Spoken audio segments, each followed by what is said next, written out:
yi ñu ngi dellu rafetlu ànd beeg télévision Futurs Médias xibaaru marax yi la ca gën a fës génnuk àdduna Mamadou Diop nekkoon maire bu Dakar moomee ñu gënoon koo xam ci Diop le maire dëddu na tey ji ci altine ji nataalam ci biir xibaar yi moom moomee di Mamadou Diop ñu takkal ko nag ndombay tànk yu bari ci jamonoy Senghor ba tey ay autorité administrative di ay kilifa ci nguur gi takk deri gendarmerie délégué de quartier ak mbootaay yi nga xamante ne ni aar àq ak yelleefu gone yi moo leen tax a jug ñoom nag woolu nañu leen tey ci suba ci ab ndaje comité local de développement la li tax a jug nag ndaje moomee mooy rek wut saafara ci càcc gone yi ñu nemmeeku syndicat bi nga xamante ne nag moom moo njaboote ñi yëngu ci wàllu wér-gu-yaram di SAMES ci jamono ji may wax ak yéen ñi ngi janoo ak njiitu jëwri ni ñoom ñoo ñëwee waa SAMES nag sax daal di door ab grève ñetti fan lu ñu bëgg nag mooy nguurug Sénégal rek daal di jëfee li nga xamante ni moom la xaati moo nag syndicat boobee ëmb ni ma ko waxee ñu yëngu ci wàllu wér-gu-yaram mbokki ponk yaa ngi ni ci yaatal gi léegi-léegi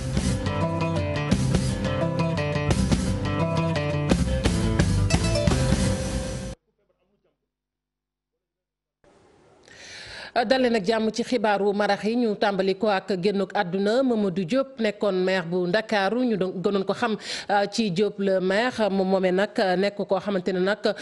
ku mag la ca la mu daan yëngu ndax liggéey bu am solo liggéey na ko ci Sénégal rawatina ak mairie ba nu ko dénkoon Diop le maire nag ni ñu ko xamee tey la daal di dëddu àdduna ay ndomba tànk yu bari nag am na ko ci réew mi ci jamonoy Senghor ba tey nataalam dañ ciy ànd ak Alassane Ba.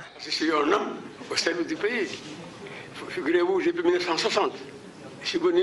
au Sénégal au moment de l'indépendance. J'étais officier de l'armée française. J'ai démissionné pour venir au Sénégal travailler. Depuis 60, je suis au service de l'État. ab nit bi nga xamante ni daanaka dundam yëpp réewam la ko liggéeyal moo génn àdduna ñu ngi fàttaliku ay kàddoom yi mu yëkkati yàggut dara ci kanamu àttekat wi ci tribunal bu Ndakaaru Mamadou Diop ñu convoqué woon ko à titre de témoin ci procès député maire Khalifa Sall ci weeru février bi ñu génn la woon. mu ngi doon wax ne nag ma fàttali am naa lu toll ci juróom-ñetti fukki at ak ñaar te daanaka sama dund yëpp sama réew laa ko liggéeyal bu fekkente ne nag daañu dem ba xaawi yenn secret yi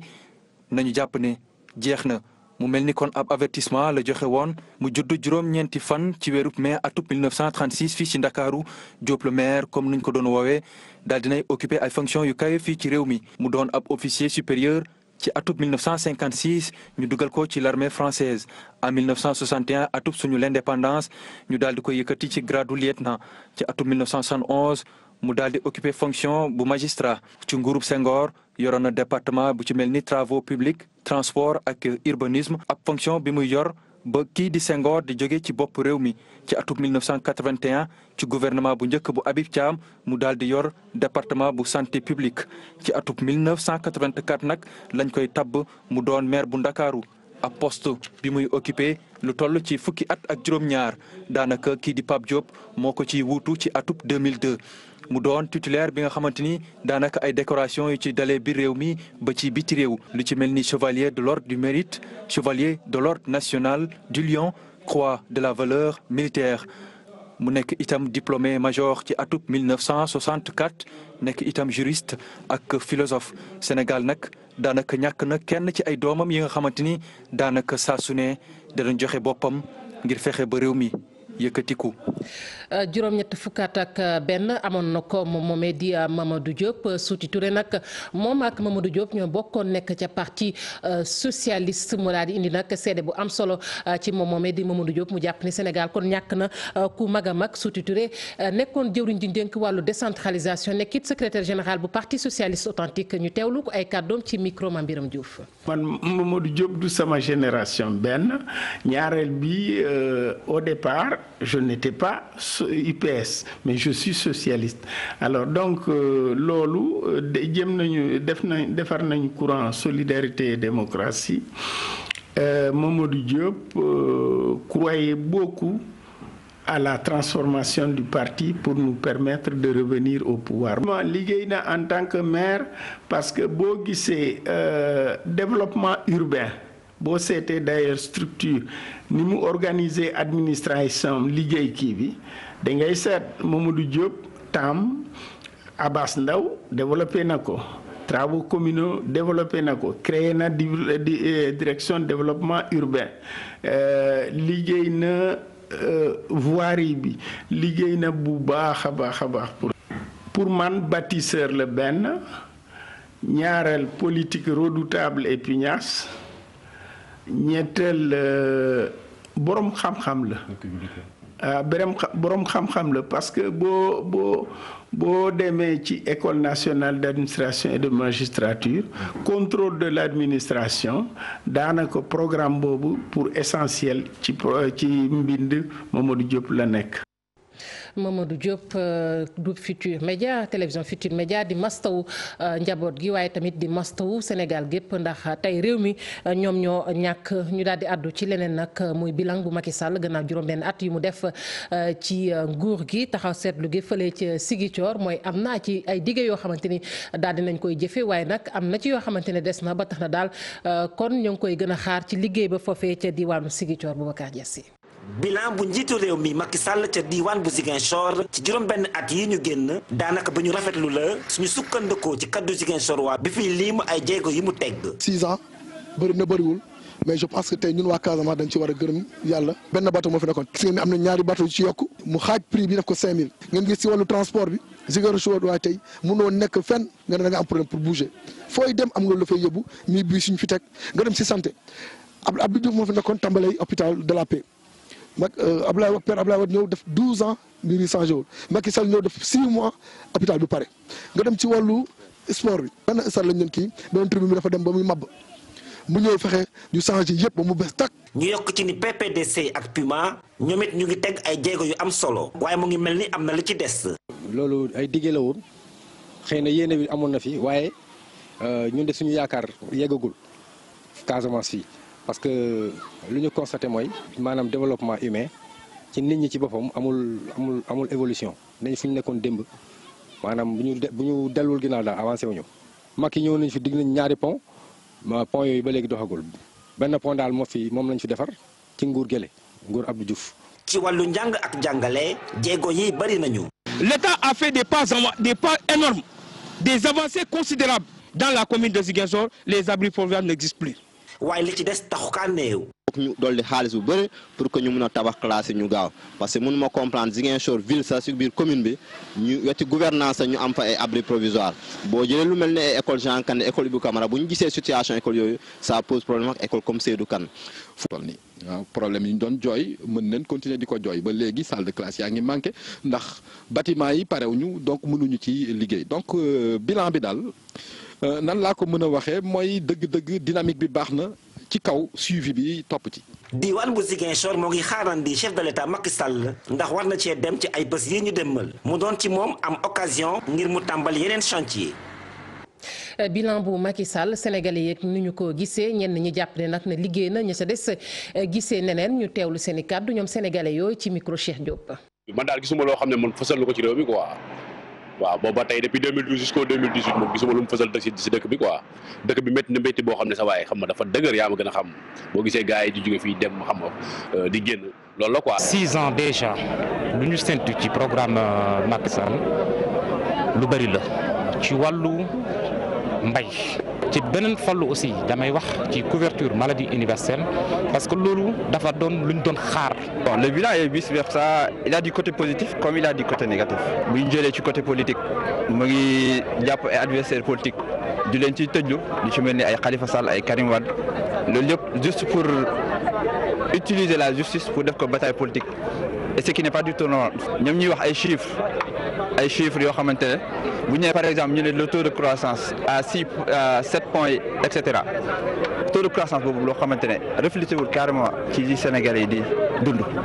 ñun mënuñu ko considérer comme avancement parce que ñun li ñuy ñaan mooy Sénégalais yi seen ñuy taux de croissance bi di leen taux de croissance bi ñu koy sentir ci seen dund ci bu ñu xëyee suba ak ngoon bi ñu am benn cadeele ci seen wàllum lekk ci seen wàllum naan affaire yooyu noonu. maire bu Agnam di Farba Ngom moom nag àdduna daal ci woteeg faluk njiitu réew mi ñoo dëkkmal ci gis-gisam Macky Sall dana faluwaat ci atum 2019 la muy sàkku nag ci guccëg politique gi mooy ñu waajal seenub laj ji loole nag mi ngi ko waxee ca Mbour ñu teewlu ko ci micro Cheikh Diop. ku ci nekk rek na nga fas yéene ci sa xol dem ut sa carte électeur ak lycéens yi ñi nga xam ne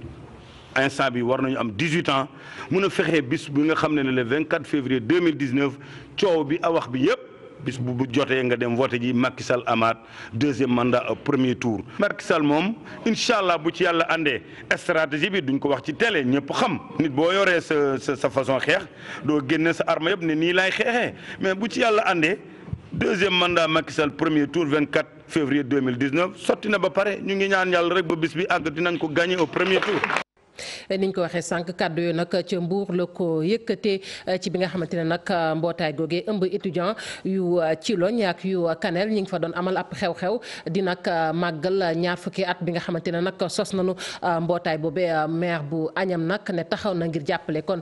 étudiant yooyu lu toll ci ñaari millions ci suñuy koppar nag dana ko dugal ci ay ticket restauration ci université Cheikh Anta Diop bu Ndakaaru dañ ci ànd ak Cheikh Diop Thierno Laurent Mendy.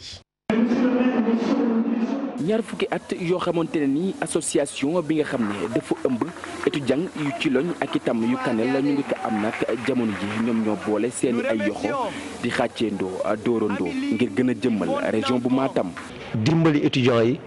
xool nañ leen mën a dimbalee ci dëkkuwaay ci lekkin ci naan leneen li moo leen ci njàng parce que jàng bi tamit moo jiitu. ay mbokk lañu dans géographie moo ñu boole ñun ñëpp ci benn région lañ bokk daal léegi ñu ne xam dañuy def benn jumelage comme ça ñu waxtaan ci ay li nga xamante ne ay thèmes yu nga xamante ne dina demal dëkk bi ci kanam. kile ñu daal di koy dippe ville événement moom Farba Ngom nag di xamle ne dina indi wàllam ngir saafaraal yenn ci ay jafe-jafe yi nga xam ne étudiants yi ñu ngi koy jànkonteel. xam indi sama soutien en dehors li ma séq ak ñoom ak fi ma jaar ak loolu man ak ñoom ak yàlla la mais lii dama ko def ci seen jumelage ñoom ñaar la chaque année bëgg naa bu ma yàlla may kattan ak teranga jàppale leen ci yooyu appui pour ñu mun koo jox ñi nga xam ne seen dañu xaw a néew doole mën di am ticket restaurant di mën a def seen njàng comme ni mu ko waree. ñaari millions bu ci yàlla àndee loolu jox ko étudiants yi. député maire bu Agnam di xam ne mbégte ak contentement lay am ci initiative bi nga xam ne étudiants yu Thilogne ak itam yu Kanel am nañ ko. jumelage de 20 ans loolu rafet la day wane ne doomu Fuuta benn nit lañu. li may sentir mooy d'abord dama leen di gërëm. étudiants yi la nag di xam ne pare nañ ngir takk seen ay ndigg ngir daal di relever bépp défi ba tax région bu Matam daal di mën a développé wu waaye itam dinañ xeex bépp jafe-jafe yi nga xam ne rek étudiants yi ñu ngi koy dund fii ci université Cheikh Anta Diop bu Dakar. jaajëfal ko Cheikh Diop Al Muntaxa mu noonee nag la projet bi tudd projet bi nag ci wàllug mbay la Serigne Modou Kara moo ko daal di tëral moom moomee di njiital mouvement Bamba fépp dugal na ci nag lu toll ci ñaar fukki millions ak juróom-ñett ngir nag ndorteelu projet boobee mu daal ci invité tamit lu toll ci ñetti millions mbaa lu ko ëpp ci taalibe ngir nag ñu sóob seen loxo ci lépp loo xamante ne rek kon dafay jëmale mbay mi kanam foofee ca Touba nag la mu ca xamle mooy kilifa yi nañu daal di bàyyi gët rek ci yenn barab yi nga xamante ne nag dafay faral di taa assainissement ndox mu sell loolee bokk na ci li ko yitteel dañ ci ànd ak Habib Faye. ñaar fukk ak juróom-ñett millions ci suñu koppar la génne jagleel ko projet bi mu duppee Al Muntaxa tooli àllarba yi Serigne Modou Kara Mbacké sóob na loxoom ci mbay mi di woo lu toll ci 7 millions taalibe ak 3fanweer ngir rek ñu liggéey. ci tolle àllarba yi nga xam ni moom la ñuy dekkal projet bi ma tudde ko projet Al Muntaxa lu tax ma tudde ko Serigne Muntaxa dama bëgg mu barkeel bii annonce la tooli àllarba yi annonce la tooli àllarba yi fu ñu koy def fu nekk dëkk bañ koy defee ñooña ñoo koy saytu kenn képp lañ fay yóbbu comme superviseur waaye dafa fekk ni nag fi ñu toll boo lancé woon opération Madial sax interprétation yi fi nekk dafay jóge waaye kii comme joxe na daal moom siège man dinaa joxe 28 millions waaw léegi itam dañoo bëgg 333 mille bambistes. ndox mi ak Yeesal ak Touba doon na la ko soxal lool moom leader mouvement Bamba fépp gile. eau potable Touba dëgg la murid yëpp la ñor waaye dafa ñor Bamba fépp. amoon nañ projet yooyu pour la ndox mi jóge Lac de Guiers bi ñëw ou bien ñu seet fu demee ni Darou Salaam wala fu demee ni Darou Salaam Darma wala Bogo wala barab yi fa ndox mu neex mi nekk ñu renforcer forage yi def fa juróom-ñaari forage wala juróom-benn pour Touba am ndox mu neex. waaye inondé te bu inondé ba dem taalibe yi dem fa di fa jële ndox mi waaw te état du dara ci moom pour mu fexe ba nga xamante ne bii taataa yu dutu fa am. Bamba fépp nouvel ordre mondial loolee la génnee bile yoon moom Serigne Modou Kara Mbacké ngir ñaax ndaw ñi ngir ñu liggéey waaye la ci ëpp solo bokk na ci wàllu mbay mi. càccuk gone yi sous préfecture bu Ndakaaru taxaw na nag ngir mu dakk ci loolee fas na rek kon dooleel yenn ni mu am ab ndaje moo xamante ne nag tey ji woote woon na ko comité local de développement la mu boole nag ay kilifa gendarmerie police délégué de quartier ba ci mbootaay yi nga xamante ne nii kaarangeek ak yelleef gone yi moo leen tax a jug Mame Birame Diouf lañ ci àndal. boole nag seen doole di xàccandoo di doorandoo loolee kon yitteel leen ba ñu amal ndaje bi lépp ngir xale yi nga xam ne dinañ leen di faral di këf yeneen i ñaawteef di ci juddu loolee kon mun a dakk ba faw fii ci biir réew mi jumtukaay ak matuwaay nga xam ne nag kon laaj nañu amal ko loolee dina mat sëkk. force de défense ak sécurité ñu ngi joué rôle bu mag ci biir wàll boobu déedéet que ne bu ñu gisee benn cas bu avéré rek jàppale ne am na téeméeri cas yoo xamante ne tey dissuadé nañ leen police bu ngay daw bu dig bëccëg di ci dissuadé waaye xam nga saay-saay day xalaat comme ñu ne ñu xalaatee donc kuy jóg di def lu bon mu ngi seet naka la koy defee ak fan la koy defee ñun tamit duñu tay duñu sonn moo tax ñu wootee acteurs yëpp. yoon nga xam ne nag rëdd nañu ko bokk ci contrat locaux de sécurité ba nga xam ne sax jiitu réew mi moo ko xalaat bu ñu sukkandikoo ci maître Pape Alé Niang loolee kon war na tax lii di ASP yi ñu gën leen a boole ci andi kaaraange ci biir quartier yi. vraiment dinañ ci indi saafara ba nga xam ne ASP yi dañu leen di may def ci école yi ñi ñu def leen ci quartier yi nga xam ne vraiment bu ñuy ñëw dina am ku leen du xool bu ñuy yegsee tamit ci école dina am ku leen xool ñu am benn registre boo xam ne lu xale boo xam ne am na loo xam ne am na daf ko jaaxal ñu bind ko ci mu alerter école bi. bañati nangu xale di dugg ci bis moom képp moo xam sax di dem l'école te ànd ak benn waajuram loolee kon war a dakk bu ñu sukkandikoo ci kàddu ministre de l'intérieur yi nga xam ni gis nañ ko ci presse bi ci altine bi soxna si doon bàjjenu gox rafetlu ko. am na âge boo xamante ne xale ba la ko bàyyi moom kese muy dem voyage muy dem di ñëw ci oto école bi sax bu sore sax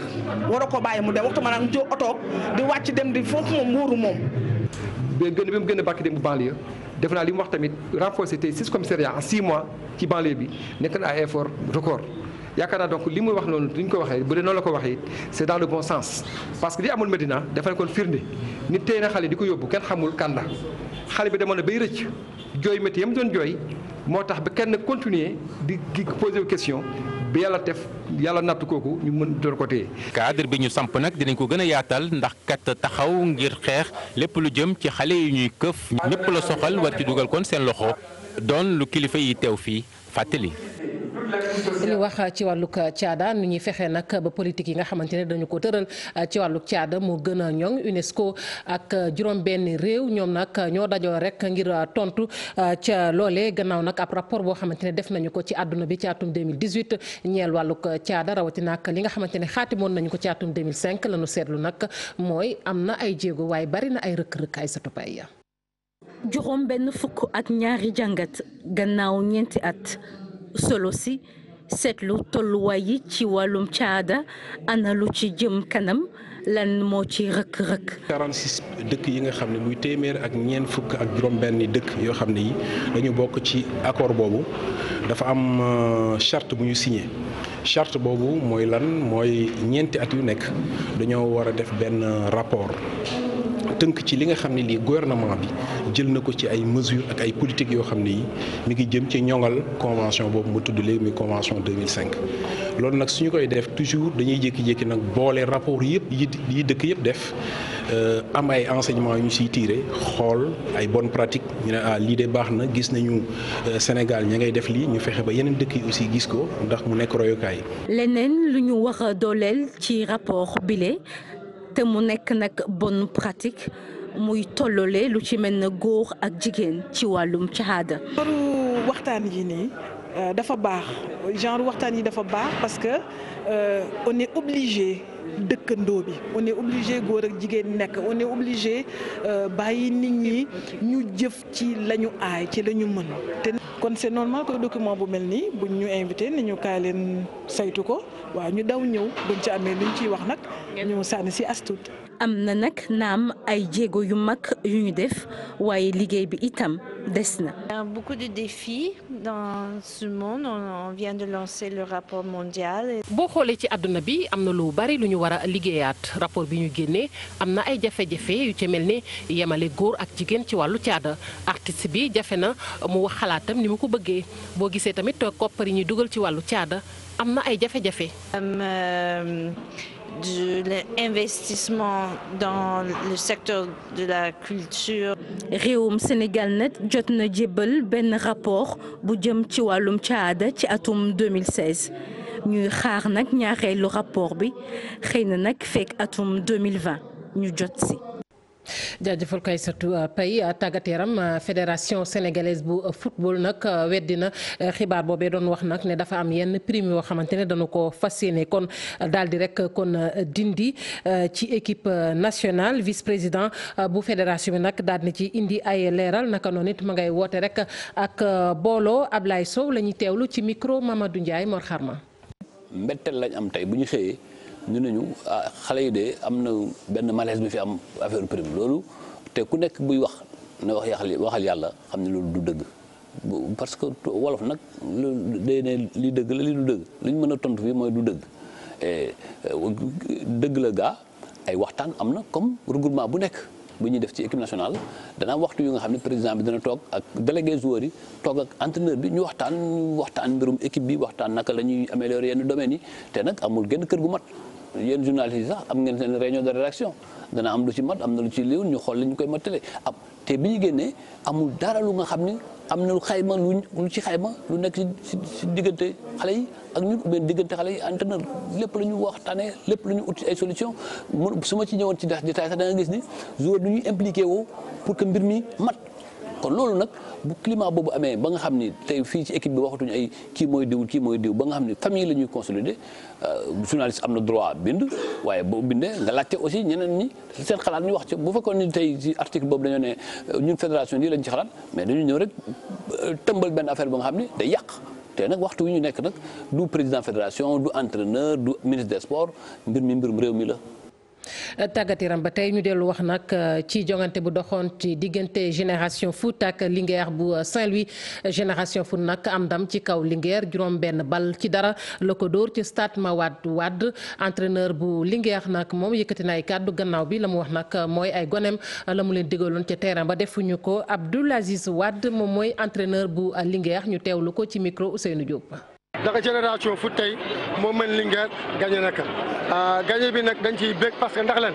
ñoom wane nañu lu lu mën ñoom tam ñu ngi doon jéem a wane lu lu mën boo xoolee ñoom ay ati at ñu ngi joué ensemble te ñun boo xoolee ñun ay juróomi weer la ñu nekkandoo ñu ngi doon réussir nag di continuer yeneen équipe yi tey boo xoolee demuloon noonu ndax ñu waxoon suñu gars ñi mooy ci côté yi ñu fexe ba ñoom seen arrière latéraux yi bu ñuy ñëw ñu mën leen téye tey defuñu loolu moo tax tey demul nu bëgg nu mu demee que ñu yaakaar ni match yeneen ñu ñëw rek daan mën na am possibilité changer mais boo xoolee arrière ak centre yi Mbul mi ngi doogee ñëw deuxième match am la Moustapha Diop dafa gaañu keneen ki nekkoon com bi sañu ma ci wax lu bëree bëri mais def na li mu mën kente lay carte am marqué nag dafa métti volonté moo koy def waaw conseillement pour mooy problème yooyu moom lañ respecté wul rek mais je pense bien que les matchs à venir bu ñu jëlee ci jàngat ci match bi yeneen yi ci def incha allah rabbi mu nekkoon entraîneur bu Linguère bu Saint-Louis mbokk yi fii la ñuy tàggatoo ak yéen jaajëfal leen bu baax a baax yéen ñi fare woon ci machine bi ak ñi jàpp ci xibaar yi bu mu sotti Cheikh Tidiane Diawo mi ngi wàcc ngir faram-fàcce leen xibaar yi ci nasaraan jaa ngeen